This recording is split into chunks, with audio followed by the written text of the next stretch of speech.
Kepala Pusat Penerangan TNI Maijen Kristome Sianturi menegaskan masyarakat Papua sudah muak dengan kekerasan yang kerap dilakukan oleh organisasi Papua Merdeka. Hal ini yang kemudian kerap mendorong masyarakat untuk melaporkan keberadaan OPM kepada aparat TNI. Kepada Kompas.com Selasa 20 Mei 2025 yang mengatakan informasi keberadaan dan kedatangan OPM ke kampung itu pun berdasarkan informasi yang didapat dan dibantu oleh masyarakat yang sudah muak dengan kelakuan OPM yang selalu mengintimidasi, mengancam dengan kejam. Dalam kontak tembak yang dilakukan Satgas HBMA TNI di Kabupaten Puncak, Papua Tengah pada 14 Mei lalu pun, personel TNI memperoleh informasi keberadaan OPM dari masyarakat. Kristome memastikan bahwa seluruh korban tewas dalam baku tembak itu adalah anggota OPM, meskipun hal itu dibantah oleh mereka. 18 korban kontak tembak yang terjadi pada tanggal 14 Mei 2025 seluruhnya adalah anggota OPM. Hal itu sudah dikonfirmasi kepada masyarakat setempat, ujarnya. Lebih lanjut, Kristome menyebutkan OPM kerap melakukan propaganda dengan menyebut korban sebagai warga sipil. Meski demikian, TNI tetap membuka ruang bagi anggota OPM yang ingin kembali ke pangkuan negara Kesatuan Republik Indonesia. Juru bicara Tentara Pembebasan Nasional Papua Barat atau TPNPB, Sebi Sambom, buka suara atas tewasnya sejumlah anggota OPM. Jika sebelumnya pihak TNI menyatakan ada 18 anggota OPM yang tewas, hal itu berbanding terbalik dengan pernyataan dari jubir TPNPB. Sebi mengklaim hanya ada 3 anggota OPM yang tewas oleh Satgas HBMA TNI pada Selasa 13 Mei 2025 kemarin pukul 5 waktu Indonesia Barat. 3 korban tersebut adalah Gus Kogoya, Notopinus Lawijaya, dan Kanis Kogoya. Sebi menyebut pihaknya tewas terkena ledakan ranjau milik Satgas HBMA TNI ketika berniat melakukan evakuasi terhadap korban. Menurut pengakuannya ada sejumlah warga sipil lain yang turut menjadi korban dalam penembakan. Ia menyebut bahwa korban-korban yang tewas merupakan ulah dari aparat militer pemerintah Indonesia. Sebi juga menuding bahwa aparat tersebut sebelumnya melakukan penculikan, menembak, dan lalu mengkremasi jasad korban.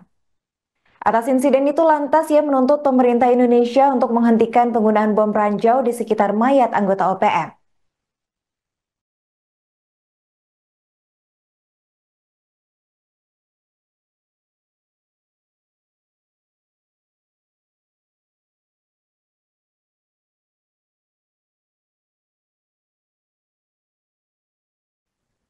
Hanya dalam kurun waktu 1 jam, sebanyak 18 anggota dan pentolan OPM tewas di tangan Tentara Nasional Indonesia (TNI).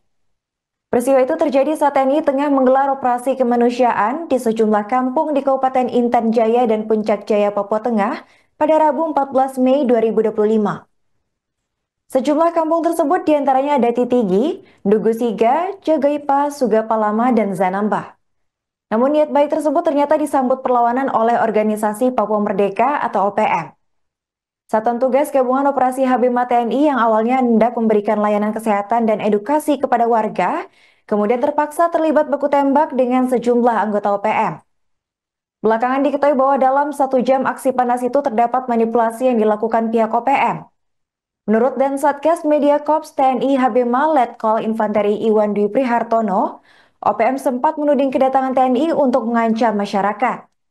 Organisasi tersebut kemudian menjadikan warga sebagai tameng dalam aksinya.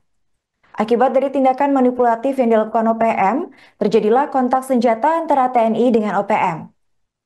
Belasan anggota OPM tewas dan pimpinan Daniel Aibon Kagoya, Undius Kogoya, serta Joshua Walker berhasil dilumpuhkan.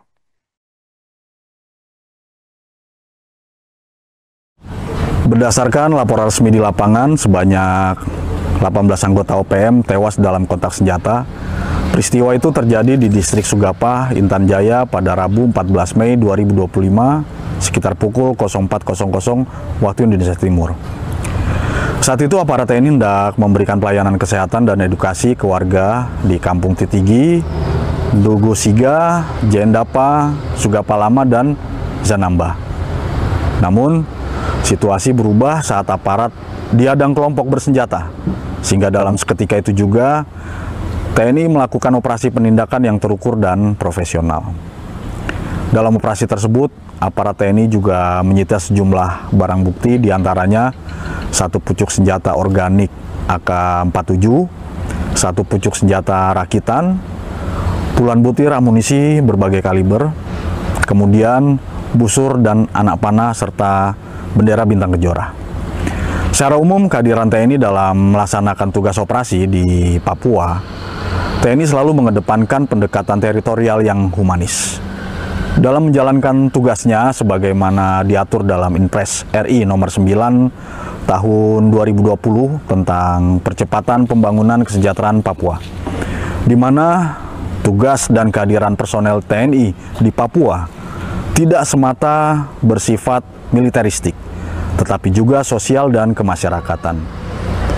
Hal ini diwujudkan melalui tugas memberikan dukungan pengamanan di wilayah Papua, mendukung Pemda dalam penyediaan pelayanan dasar, pelayanan pendidikan, dan kesehatan, serta membangun komunikasi sosial yang inklusif dengan seluruh pihak di Papua. Dalam kesempatan ini, saya sedikit tekankan bahwa operasi ini menjadi langkah penting dalam menghadirkan kembali rasa aman bagi masyarakat. Kami akan selalu memastikan proses pembangunan serta pelayanan publik dapat berjalan tanpa gangguan.